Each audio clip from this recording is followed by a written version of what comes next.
Well, first of all, welcome to our annual Father's Day talk. We try to do our classes on theme. So given this is the month of Father's Day, we like to do men's health. And the questions of what are men asking about hormones and how to optimize their health. Well, there certainly is a lot on the health influencer scene, YouTube, all the long form podcasts these days. And I mean, it's everything from longevity questions, biohacking questions, erection questions, what is my T, and then all the ads about the various erection medications that are out there. It seems like from every angle, men are being pummeled with this question of what it means to be a man and male prowess and performance. At the same time, what is the definition of a man in this culture is going through a lot of change or questioning. And so people are asking things about, is my testosterone appropriate? Why do I not have energy? Why do I feel overwhelmed and defeated? I have premature ejaculation, or I can't keep an erection. These are quite common questions that men open up to, usually at the end of a visit. Yep. And sometimes we joke that guys often don't come in to see a doctor until they're in their 40s, maybe their 50s. And if they do, usually it's their mom, wife, girlfriend, somebody else made them do it, or they've got something going on so significant that they can't limp along with it anymore. And men's issues are one of those things that will bring someone into the clinic. And it's good that there's a lot of podcasts out now making this information more available and taking away the stigma. Because for men, at least in my experience, I treat a lot of men, talking about these things is really the gateway into talking about all of health. Men tend to, and this is a broad brushstroke stereotype, but men tend to push things away until they can't not deal with it. And when we're talking about men's issues, to do it well, we really have to get into all of their life, everything from nutrition to sleep to stress to relationships to environmental factors. What would you say?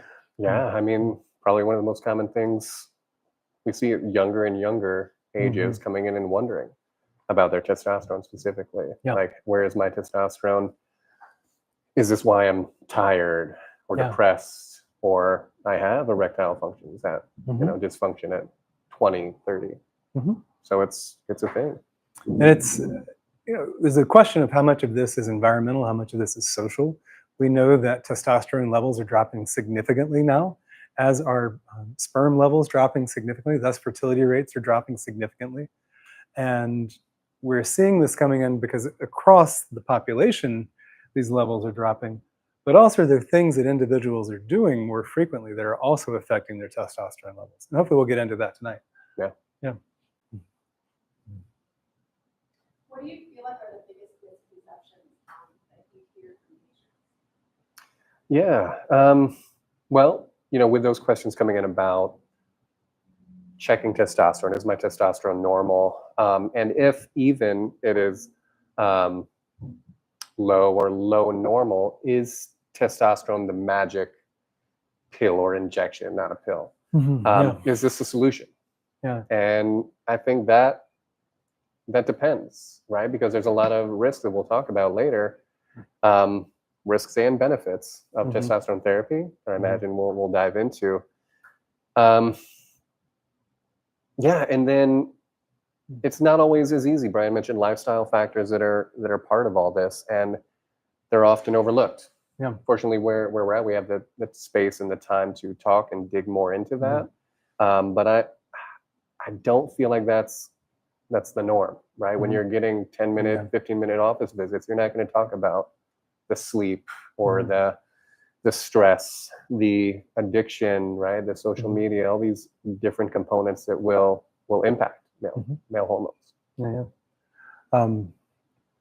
I think what I see the biggest is very similar to what Tom's saying, that there are lots of places online now where you can sign up and get testosterone therapy very easily. And it's marketed as, be a man, be proud, get all these benefits.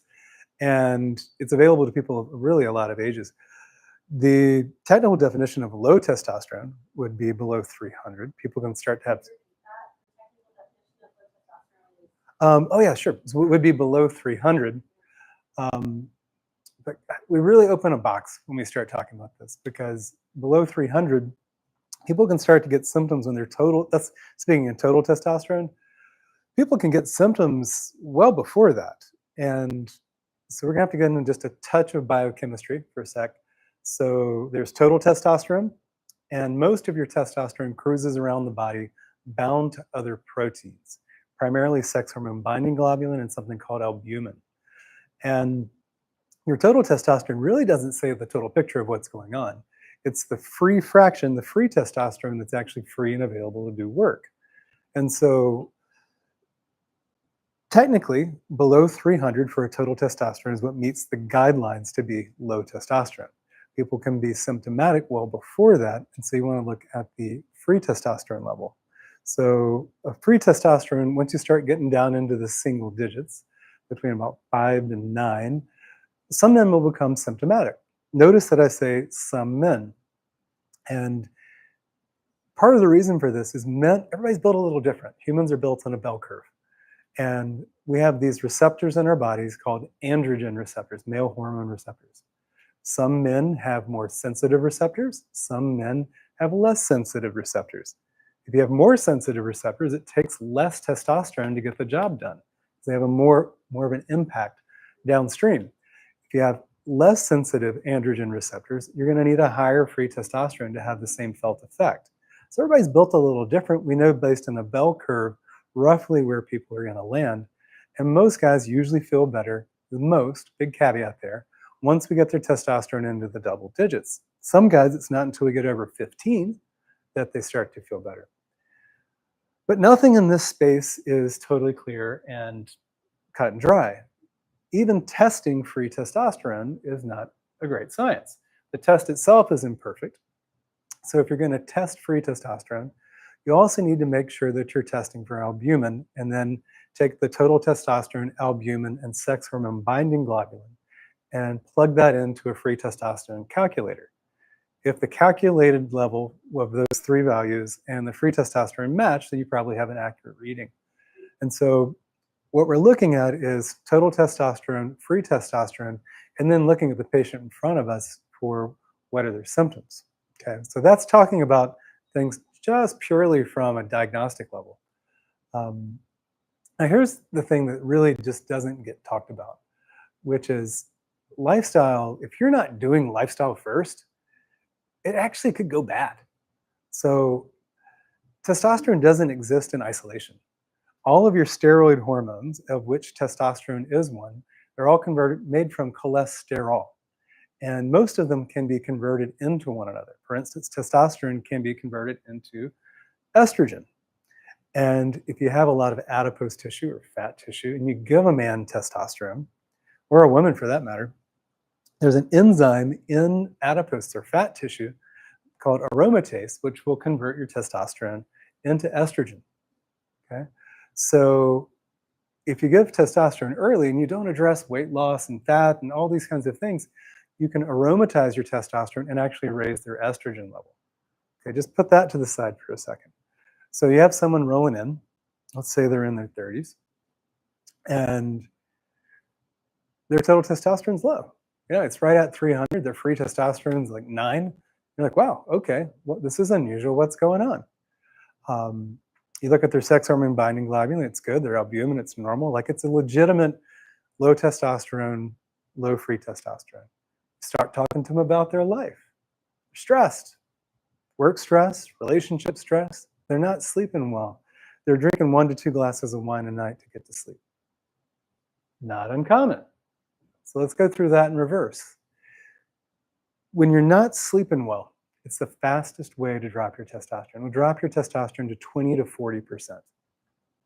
Okay? It's not a small amount.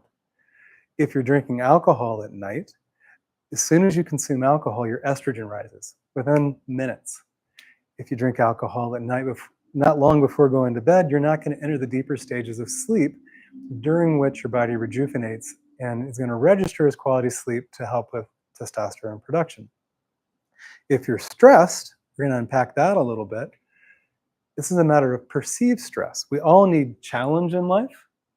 Healthy challenge to the point where you feel like you're meeting that challenge actually will raise testosterone. A challenge where you feel like you're being overwhelmed will lower testosterone. And so all of these things add up that you can see significant drops in testosterone just because environmental and lifestyle factors. Throw onto that, if you're not eating well, when you're stressed, people often will go after carbohydrates. Sorry if I'm talking too much. Like, No, man. okay, they'll go after Taking it all in. go after carbohydrates. Why is it the holistic approach is so much more effective, and you just organically don't run into it? Oh, Right? okay. So Nailed it. You're That- laying the groundwork for why it's so important. Well, You it's said sleep. so yeah, sleep, stress, alcohol, and then the nutrition component of it. So yeah, so when you're stressed, you go for carbs, you go for cheap things like just quick dopamine hits to feel better. Carbs give us a serotonin hit, a dopamine hit. We get that quick, I'm going to be all right. But you need adequate protein for your body to register that it's all right to make testosterone. We live in this culture where carbohydrates, calories are subsidized, but nutrition is not. We live in a situation where we have a carbohydrate calorie surplus and a nutrition deficit. And so we wind up putting on extra adipose or fat tissue.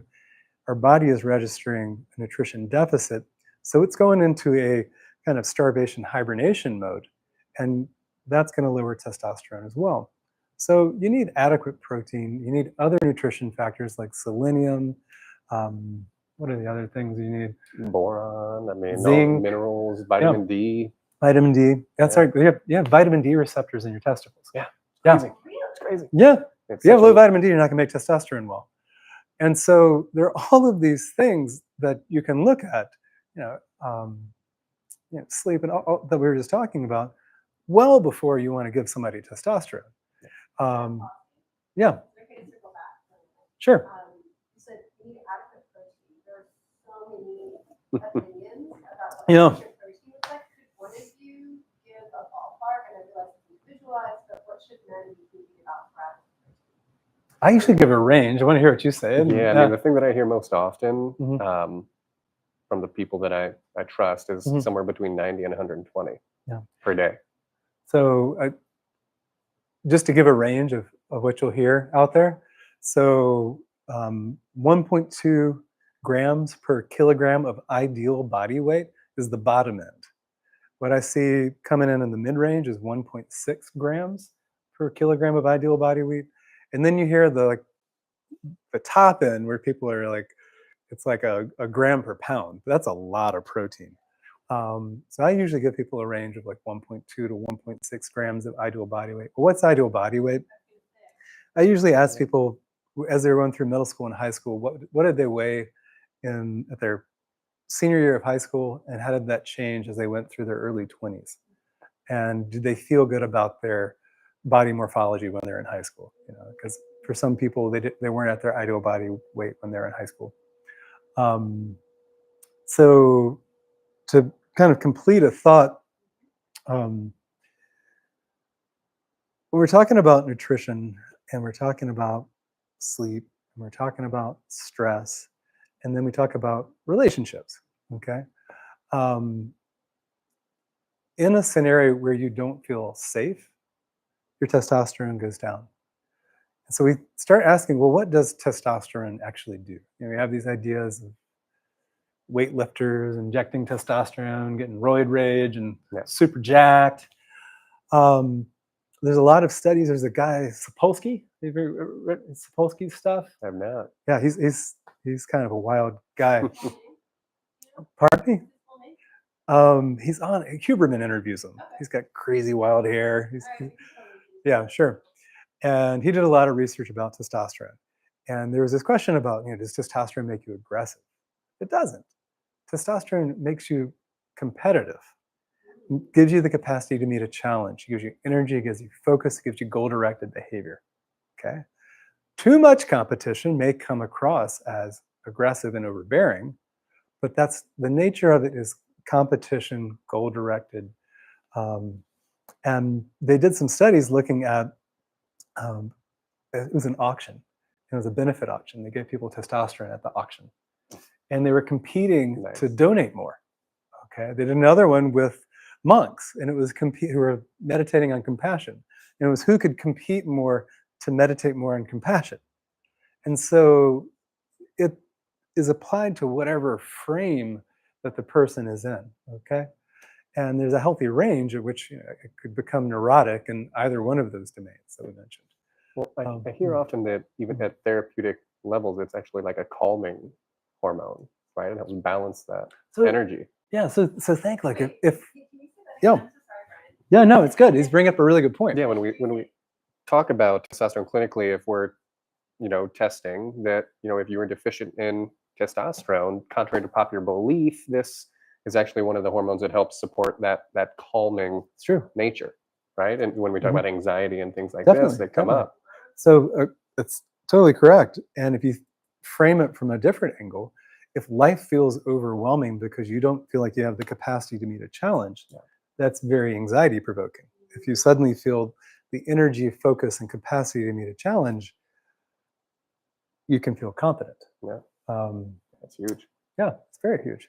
So is it okay if anything else on that topic before we pivot and start looking at what's reasonable for men? Let's see, the one thing that I think came up in regards to that question, which is some misconceptions about testosterone being the one thing. You mentioned the lifestyle stuff, and some of these markers, minerals, like vitamin D, for example, is something that we include as part of the standard screening panel now because of its, it's a pro hormone, right? It has so many things, but specifically in this context, has a big impact on testosterone. Yeah. Right. And so I just want to circle back to that. That's a simple blood test that we can check, that we can optimize before diving into testosterone therapy. I think the only other thing I would add is just to complete the biochemistry conversation a little bit. So again, testosterone doesn't exist in isolation. It can be converted into estrogens and into other things. Yeah. One of those things is something called DHT, or dihydrotestosterone, which is actually a more potent androgen.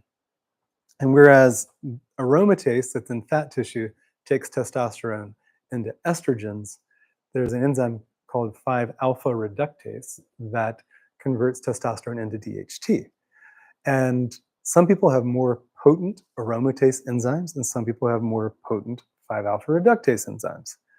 And when we look at men or women, for that matter, because both men and women have these enzymes, and we ask, okay, who has a more potent 5-alpha reductase enzyme? Sometimes you can look at hairlines, because 5-alpha reductase converts to DHT, and DHT is a large driver of male pattern baldness. And I mentioned androgen receptors earlier. People have different sensitivities of androgen receptors. It's not like I have potent androgen receptors through my whole body. It could be that you have potent androgen receptors just in your scalp, in your hair follicles. So your follicular androgen receptor. I don't know anything about that. Nothing. I was trying not to look over there. I was trying to stay focused. Look at the camera. Look at the camera. Some people have potent androgen receptors. Hey, it's also true. It's true. Trade-off. Regal. Go on. I'll try. Thank you. And so, yeah. So just as taking this full perspective, DHT is an even more potent androgen than testosterone. Okay, and DHT also drives prostate enlargement. So there's a condition called benign prostatic hypertrophy, which is a prostate that gets enlarged over time. And so guys come in, I want my tea, I talk to my buds at the gym, I've actually got some from them already, I feel awesome. This happens. That's a thing. Yep. And then they're like, give me it to me. I'm like, I'm really not trusting you as your provider. Like you're already getting black market testosterone. Anyway, so we have these conversations not too infrequently. And but you got to say, like, okay, so if we're going to do this, and this blends into the next question, we got to think about the potential side effects of it. Okay, so if you're someone who converts testosterone to DHT strongly. And DHT can cause baldness. DHT can cause enlarged prostates. And just to bring this home, a man's urethra goes through the middle of their prostate. When a prostate enlarges, it just doesn't get big in this direction. It's like inflating an inner tube. Yeah. It gets big in this direction, tightening down on your urethra. Prostate gets too large, you can't pee. And you may need to have a surgery to address that later in life. And so just pushing testosterone can have all sorts of downstream effects if you aren't thinking about the whole picture. However, if you fix someone's sleep, fix someone's stress, fix someone's nutrition, support someone in their relationship, their prostate actually can get smaller rather than larger. So you fix the testosterone and prevent prostatic enlargement. So you just got to be slow to prescribe the testosterone. And I'll let you talk about what the why and why not of.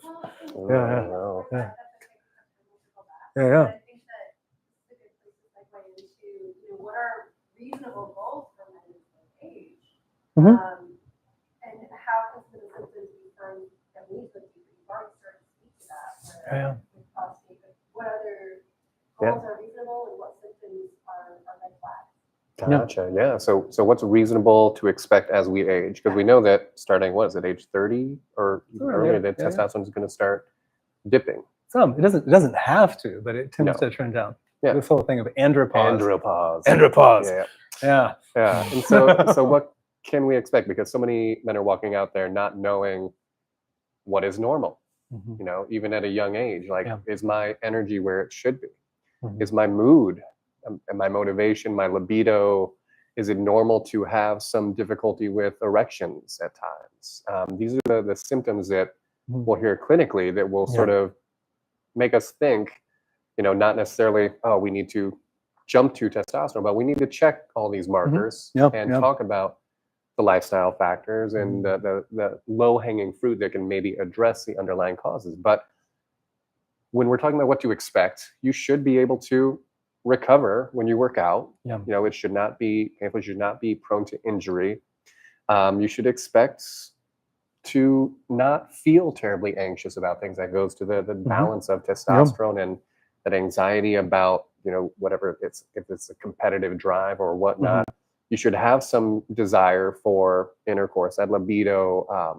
All these things should be normal, but it becomes normalized to accept it, and it's pointed to as normal aging. Oh, my joints are hurting, I'm not recovering, I can't do the things that I did when I was 20, right? But maybe it shouldn't be normalized, and maybe there's some things we can do clinically to address it, lifestyle, supplementation, and then there's some therapeutic interventions too. But what are you seeing?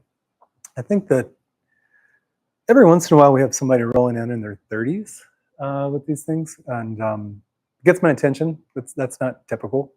So at that point, definitely digging in. I think it's worth mentioning, if I see somebody in their 20s, 30s, or 30s coming in with erectile problems, poor recovery from exercise, feeling, they usually come in like, I feel I can't get after it anymore. I just don't feel like I can do the things I used to, or I even want to. I've lost the motivation. We'll test their labs. If it truly comes back that they have low testosterone and low free testosterone, often in the 20s and 30s, I'll look at their sex hormone binding globulin. And sometimes it's through the roof. So to cycle back to that, if your sex hormone binding globulin is high, which is the protein, one of the two proteins that primarily binds testosterone, your free testosterone will be low because that protein binds the testosterone. Can I tell you how I describe SHBG? Please. And see if it's appropriate. Go for it. I think of these things as like taxis, right? The driving things around, taxi. right? I love that analogy. But SHBG is like this creepy taxi because once testosterone gets in, it like locks the door and it cannot be used anymore.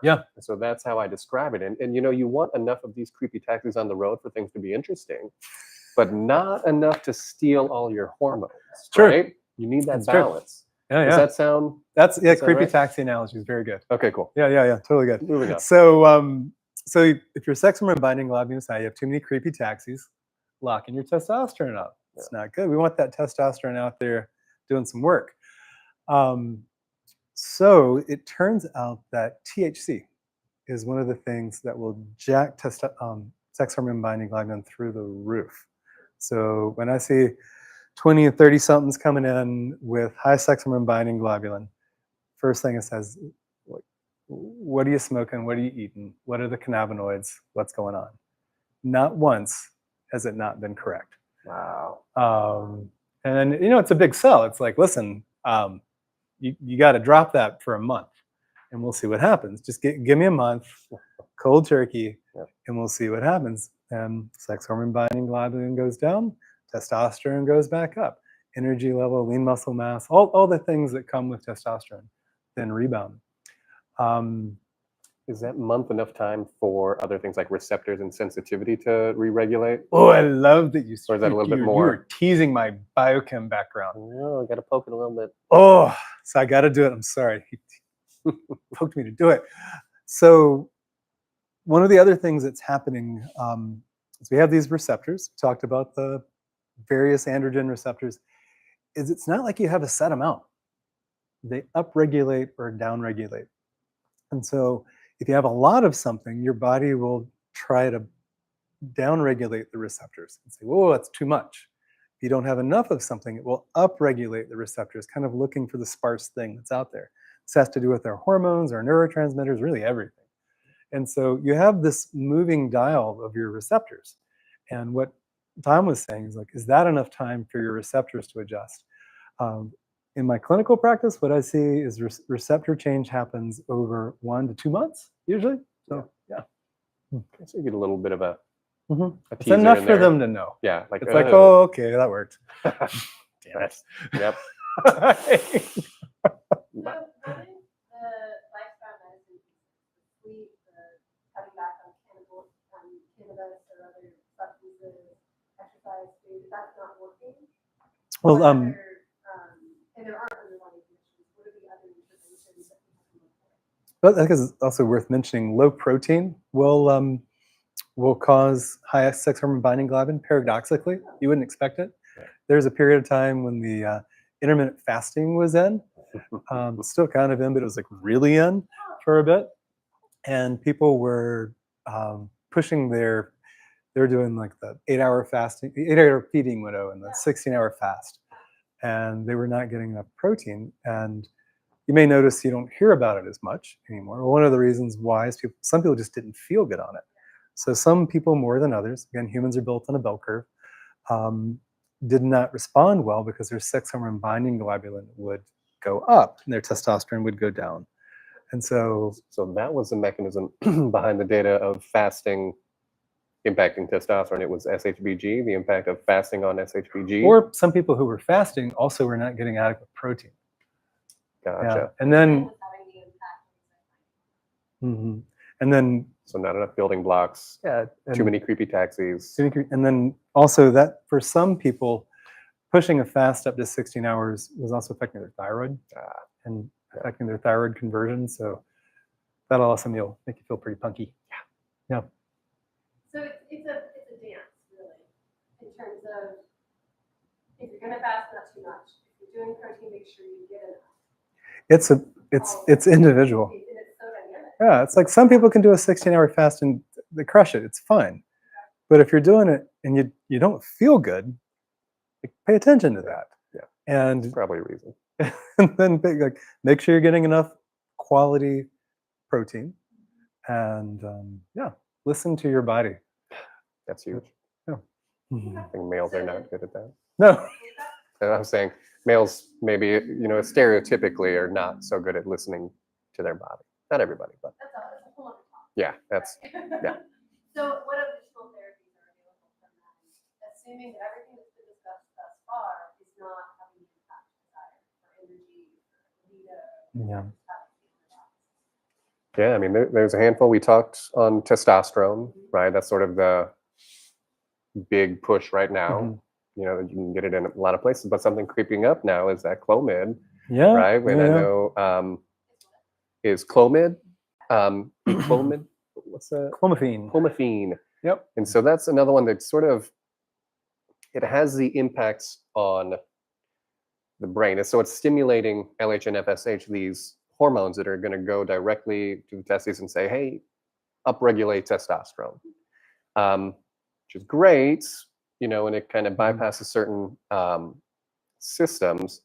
But I don't think, from what I understand, it comes without some baggage, right? There's some Yeah. there's some concerns with, from my understanding, especially long term, Mm. because it is selectively SERM, right? Estrogen receptor It's blocker, right? It's blocking estrogen, and so when you block estrogen at the level of, is it pituitary there that it's blocking it, your brain says, oh, I need to tell the body to upregulate these things, but it's not just happening here, right? It's happening in other tissues, including what I saw was like eyes and vision, like discrepancy between, was it red and green, gets a little tricky, but there's some other potential stuff with that too, right? You opened up some good stuff. Yeah.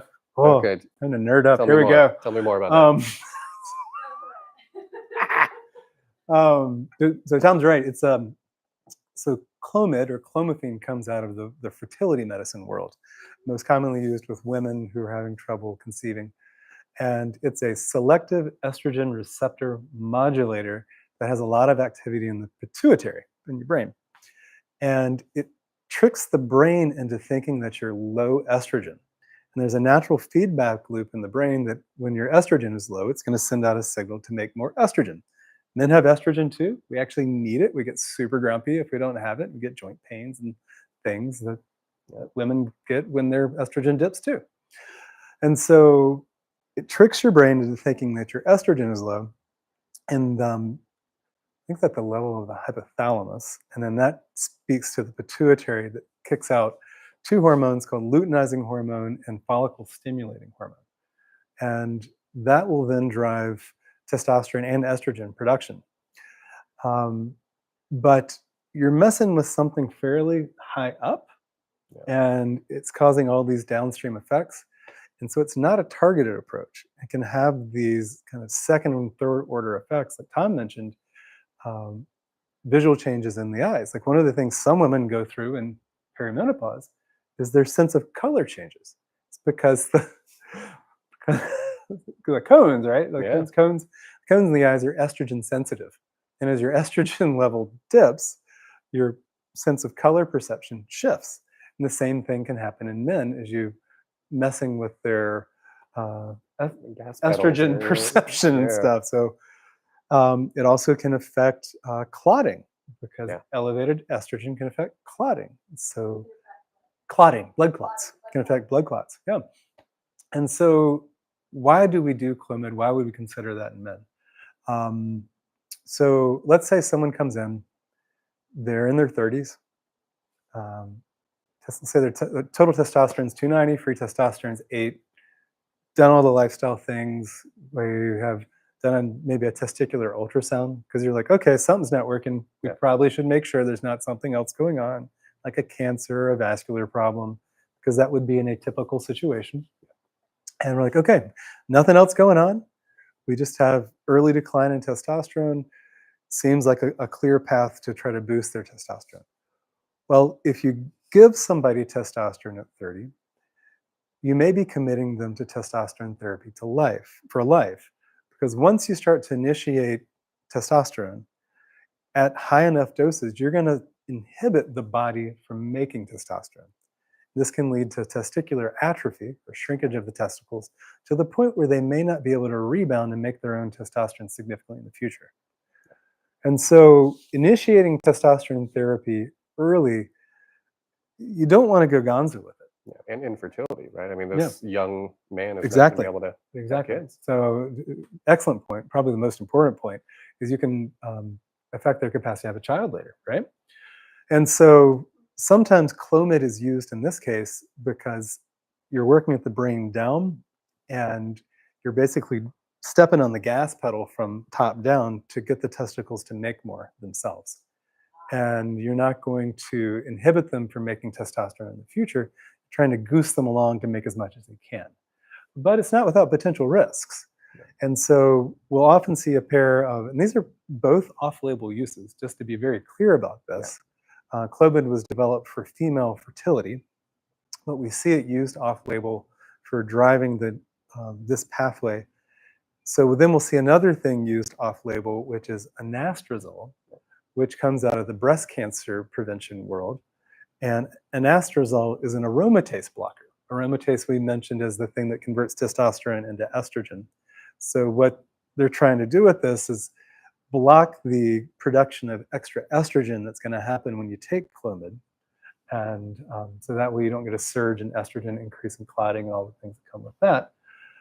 So it's an off-label application that is sometimes used in younger men who want to preserve their fertility and be able to produce testosterone later. But not without its risks, and before doing that, it warrants a thorough workup. Yeah. So. We've spoken to some of the misconceptions that many people might have about testosterone. Are there any that we have not addressed? Any misconceptions or ideas about the role of testosterone that are misunderstood that we could teach about?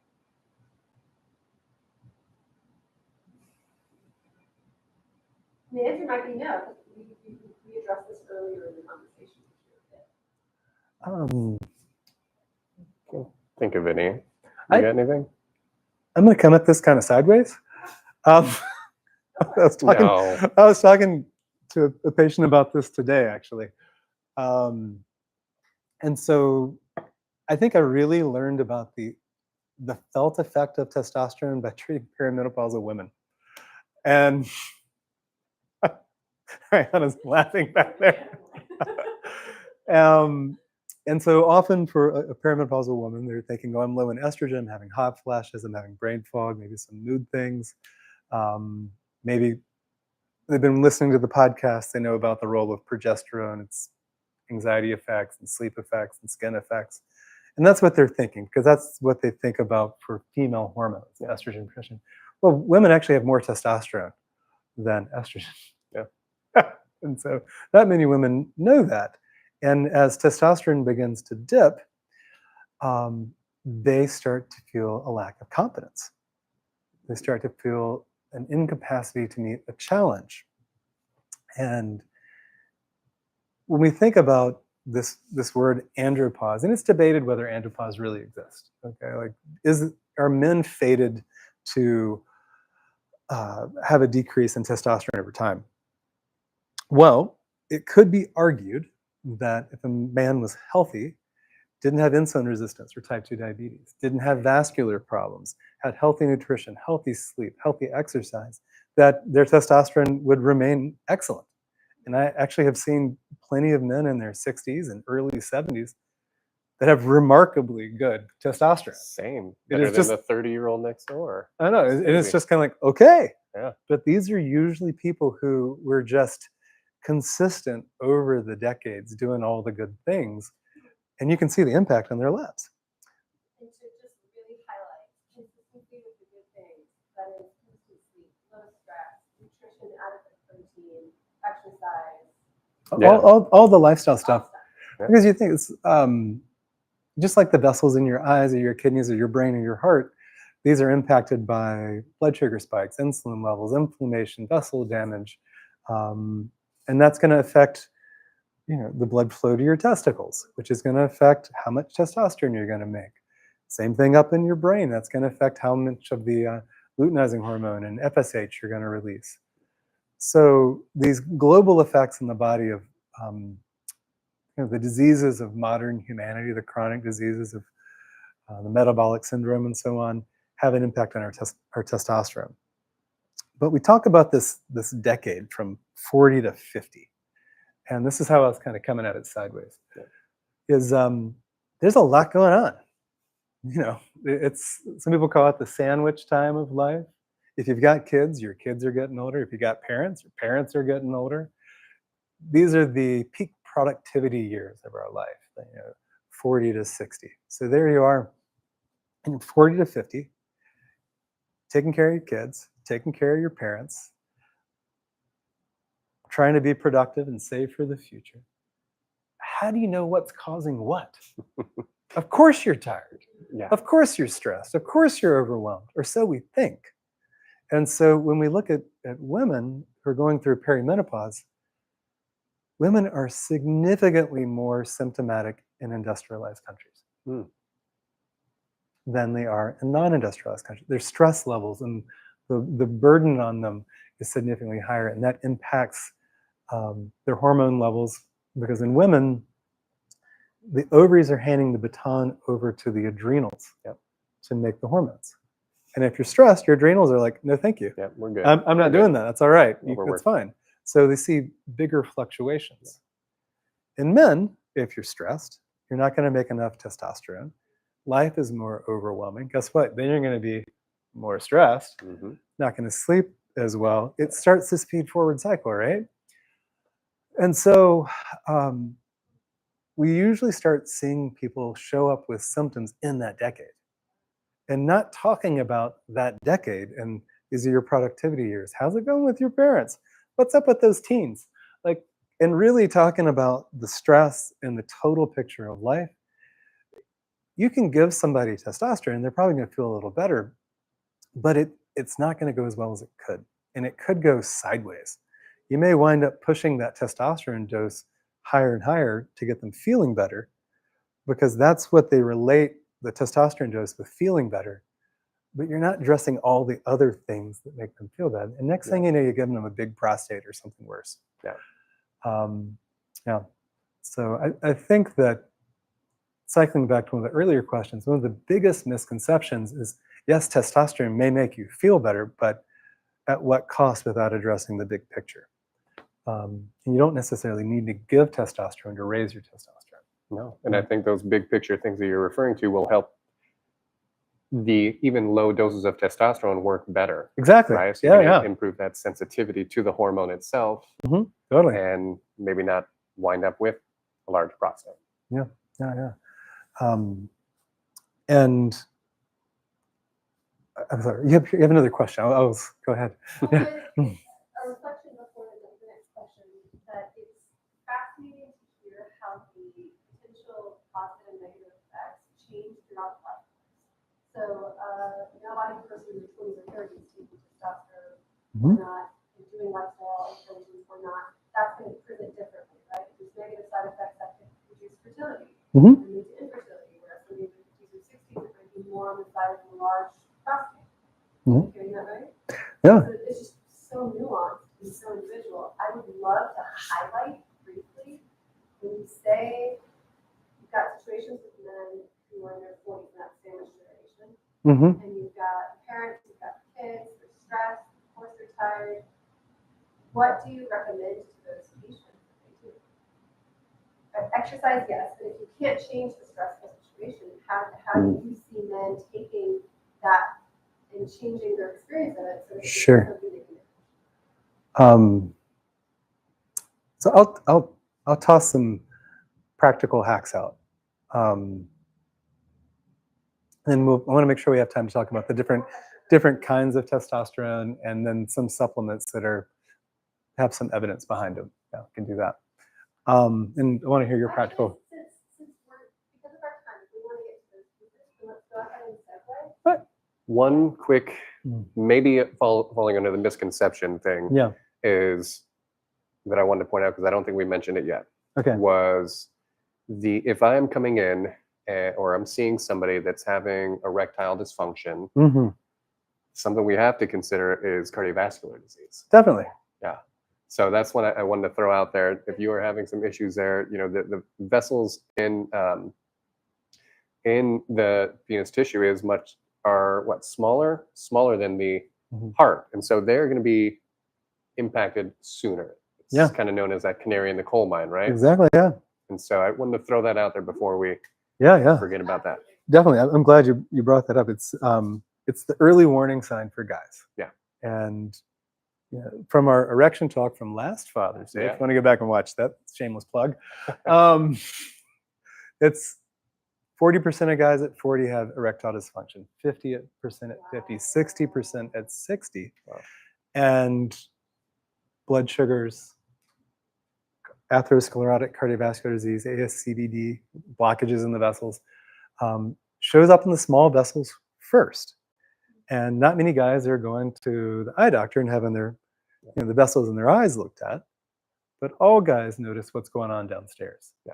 And if the plumbing isn't working as well, it's a sign you need to take a look at the whole picture. For sure.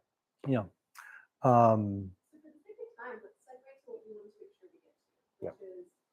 Different kinds of testosterone. Mm-hmm. Sure. Yeah, and then we will make sure we give some very practical at the end. That'll be like the stay till the end. Yeah. And we'll give you the practical advice. Awesome. Go ahead. Yeah, I mean, I would say, clinically, the testosterone that I'm using and seeing is testosterone cypionate, right? Injection. Maybe using it a little bit differently than we've seen. Like sometimes we'll do a weekly or even twice a month, like every other week. But typically I'm at least doing it once a week, maybe even twice a week at times to decrease that trial. And so really that's, there's topicals, but there's some nuance there, right? If it's a guy or girl for that matter who's living, alone and the risk of transference is low, then that may be okay. But I always kind of, and I don't know if it's the same way, dissuade the gel if they're family members, the kids especially, are at risk for touching that doorknob after application if you don't wash your hands correctly. But there's the injection and gel. I don't know. Are you using any other form? Yeah. So what we say is there's pellets, topicals, and injections. Yeah. Now the pellets, some people believe in them, some people don't. With a pellet, it's a little thing about that big, and it is a delayed release little pellet that will usually last about 3 months. Okay. It's a minor surgical procedure to have it placed. There are plenty of clinics that do these things. These are usually specialty hormone clinics. There can be some convenience with that, but it is a minor surgical procedure you have to come back and have done every 3 months. And when we do a sustained release preparation, it's not that it is a constant level. There's going to be a decline over that time. And once those pellets are in, they're very hard to get out. So if you overdose on that, you're going to have an interesting 3 months. Yeah. And I have seen that. People showing up in our clinic who've been elsewhere who have been overdosed. And so there's the competitive nature of testosterone that can become overbearing. It can become hypersexual. And the patient I'm thinking about now was actually a woman who was given testosterone pellets and came in like, I don't like who I am right now. I'm being combative with my family. And the mental health aspect of it is pretty big. Yeah. So there's pellets. The topicals, so testosterone is better absorbed via the gel form. So you'll see androgel and various other preparations. And then you'll see compounded formulations, compounded different kinds of gels or creams. The risk with that is what Tom mentioned is called transference, where you get it on somebody else. So the creams are usually a little oilier and easier to get on other things. The gels will dry.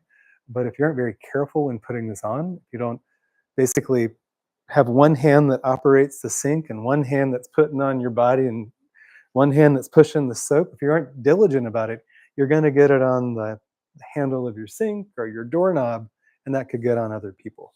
So if you're going to use a topical, we have to be very diligent about your technique of application.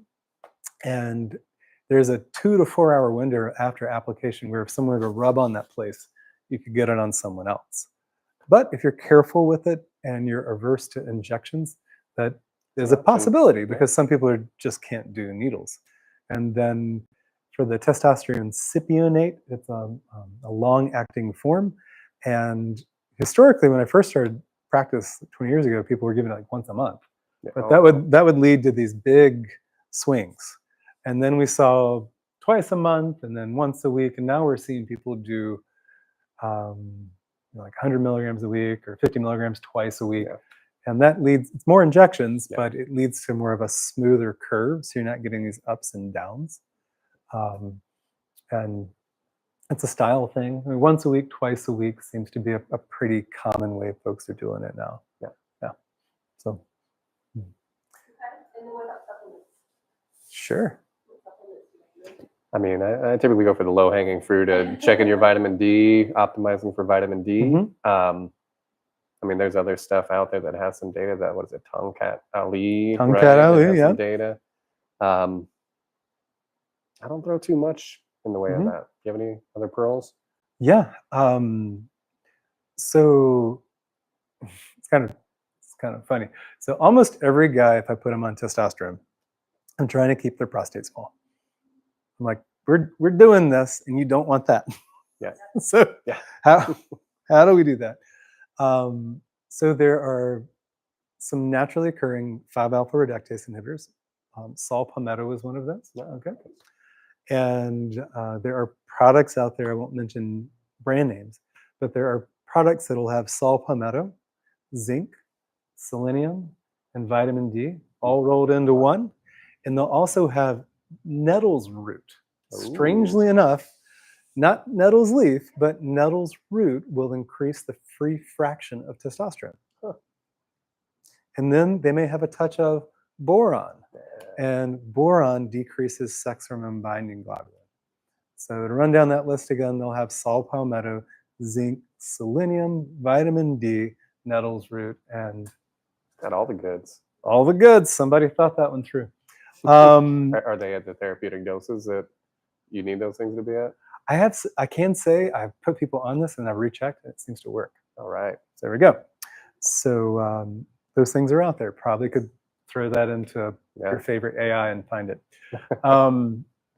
And then one of my favorite hacks for guys, and it's kind of unfair that it doesn't work as well in women, is that because guys respond so well to certain interventions, there's like a flywheel. If guys aren't sleeping well, they're stressed, they're eating more carbs, they're drinking more alcohol, things are going the wrong direction. You're going to put on adipose tissue, particularly visceral adipose tissue. That's the fat around your organs. And that tissue promotes insulin resistance, type 2 diabetes, inflammation.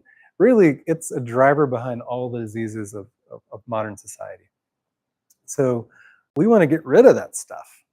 And to get rid of it, you have to be in ketosis or fat burning for a long enough period of time. If you're just in a period of not eating as much, like a little caloric restriction without getting into ketosis, you're not going to trigger something called apoptosis, which means cell death, and actually knock them out. So we were talking about intermittent fasting earlier, and how that's very individualized, and people need to pay attention to their bodies. Well, there's a style of intermittent fasting. It's called Keto Flex. It goes by lots of different names out there. I'm going to run through that really quick, just because this version often works quite well for guys. And if you pair it with a few other little hacks, it's like a stack of hacks, and it works quite well. So we're going to start with nighttime. So dinner you want to eat around 6 or 7. What we're aiming for is at least 3 hours before you go to bed. Your evening meal, you want that to be low carb, if not no carb, but low carb. And if you're trying to do this in intervention mode, like you're really trying to make a difference, this is going to be 7 days a week. Once you meet your goals, you can drop to 5 days a week. Gives you 2 splurge nights, okay? So that way you can go out on dates and concerts or whatever. You got to make it work in your life or it won't work. So you're aiming for a low carb dinner, eating early, at least 3 hours before you go to bed. Next thing, you got to get off the screens. You got to get off the screens by 9 p.m. at the latest. If you got to be on the screens, you got to be that dork that wears the blue blocker glasses, okay? Yep. Because the blue light's going to interfere with your melatonin production and keep you from getting into the deeper stages of sleep. If you're not getting into deep stages of sleep, you're not going to make testosterone. So get off the screen or you won't make testosterone. Sorry, guys. So easy. So easy. So easy. Next, something you didn't expect for me to talk about. Porn. Okay, so porn is a high dopamine thing. Visually stimulating, dopamine through the roof. There is a relationship between dopamine and another hormone called prolactin. It's like a seesaw. Okay, you get a dopamine surge. Afterwards, you get a prolactin surge. Prolactin is going to affect motivation and testosterone production. If you have dopamine that's not tied to a healthy challenge, you're going to tank your testosterone. Dopamine needs to be tied to a meaningful, healthy challenge. Sure, dopamine needs to be tied to a healthy, meaningful challenge, and that will raise your testosterone. If it's not, it will tank your testosterone. So particularly porn at night, I guess, because screen at night, bad, because it will affect your sleep and it will affect your testosterone. So you're off the screens, you got your nighttime rhythm, meaningful connection, doing something relaxing, all of that's going to soothe you into a deep night of sleep. So next, we wake up in the morning. Okay, so you're in a fasting state overnight, and your body will have naturally gone into ketosis or fat burning while you're asleep. You had a low carb dinner, you ate early enough that you burned through your carbs, you entered ketosis while you're asleep. So you wake up, do your workout. Working out in a fasted state before you eat is going to have a more significant effect on the visceral adipose tissue. 30 minutes after you do your workout, now we're going to try to aim for at least a 14-hour fast. So you got to time your workout so that you're going to eat something 30 minutes after your workout. Go for a protein load of at least 30 grams. So if you get a protein load right after your workout in a fasted state in the morning, it's going to have genetic effects that's going to help with lean muscle mass and also with testosterone production.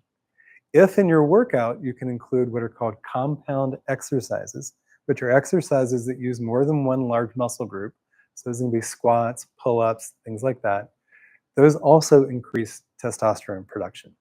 So a meaningful workout, not overwhelming, again, a healthy challenge in the morning, fasted state, time it so it's going to land at that 14-hour fast, and your breakfast is a high protein, no carb, ketogenic breakfast. We're going to keep you in the ketogenic state until lunch.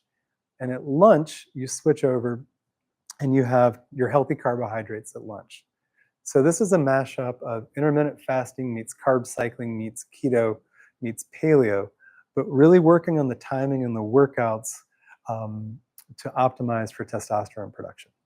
So I've heard this also used for brain health. Is that right? Yeah. Yeah, dementia, Alzheimer's prevention. And so it's really not that hard when you take a step back and just look at the rhythm. You're just eating earlier and having a lot lower carbs at night, getting off the screens, getting to bed at a good hour. In the morning, you're eating, say you ate dinner at 6, breakfast is at 8. That's nothing crazy. It's very doable. Yeah. Shifting to the breakfast part's usually the biggest trick for people figuring out a ketogenic breakfast that is actually healthy. It's not like Velveeta. And 30 grams of protein. And 30 grams of protein. And getting that exercise in the morning with some compound weightlifting. Yeah. But that's like a stack of hacks that really compounds and will have an effect. Cool.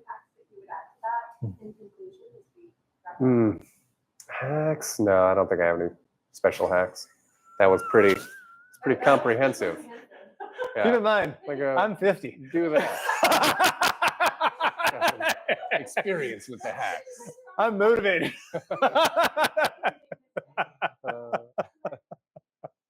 Knocking on the door of 40. Knocking on the door. Knocking on the door. Yeah. Still a baby. Anything else either of you want to add? It's individualized, so you gotta make sure you're talking to your provider. That's the biggest thing. You got to talk to your provider and advocate that your provider looks at all these things. Yeah. That your provider is going to look at total testosterone, free testosterone. They honestly, even for men, you should look at your estrogens. Look at your estrone, your estradiol, your sex hormone binding globulin. At the same lab draw, you need to get an albumin. Testosterone is pulsatile. It's not continuous through the day. It pulses in the morning. And so you want to make sure you're getting your labs done about the same time every time, probably between 8 to 10 a.m. If you're checking in the morning and checking in the afternoon, you're going to get very different lab values. So you want to compare apples to apples. I think that's an important point we didn't talk about is timing of the labs. Mm-hmm. Yeah, that's a big one. Yeah, and it's as Tom was saying, if you're having symptoms, it's really worth taking a step back and looking at the big picture. If your body is speaking to you with the form of erectile dysfunction or whatever it might be, we'd really like to listen to the erectile dysfunction to prevent dementia and a heart attack. Yeah, it's real. So.